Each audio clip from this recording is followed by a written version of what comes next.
ийм зүйл байгаа юу? Байгаа юу шүү дээ. 10 гишүүн татгалцаад одоо болсон юм гэдэг мэдээлэл маш авч байгаа. 30 гишүүнд гар ус зурсан.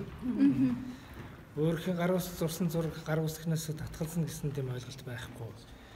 Тийм одоо юу гэдгээр зүгээр ердөөсөө энэ зүгээр явуулгууд байна л гэж ойлгох хэрэгтэй. Тэрнээс аль нэгэн улсын их хурлын гишүүн гар ус зурчхаад маргааш нь энэ би одоо боллоо гэж үүдгийг ийм замбрааг гэдэг юм, ийм хариуцлагагүй гэдэг юм уу, ийм одоо инээдмийн байж болохгүй байхгүй. Тийм учраас энэ 30 гишүүн бол ихтгэл үнэмшлэрээ зурсан байгаа шүү. Зүгээр нэг хэн нэг нөхөр зураадах гэдэг юм уу, хэн нэг нөхрийн шахалтанд орооч гэдэг юм тийм байхгүй байгаа шүү. Наад чинь намаа бодож зурж байгаа, 20 оноо бодож зурж байгаа эцсээс намын хамт олонны бодож зурж байгаа, намын хариуцлагын асуудал байж байгаа, сонгуулийн хариуцлагын асуудал байж байгаа.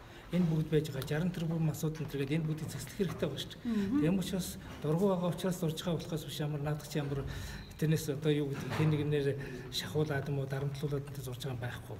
Гаруус сурсан хүмүүс эргэж буцсан гэсэн ойлголт байхгүй. 19-гийн буцаахыг бас тодорхой байдлаар та бүхэн санал болгосон асуудал байгаа. Байхгүй.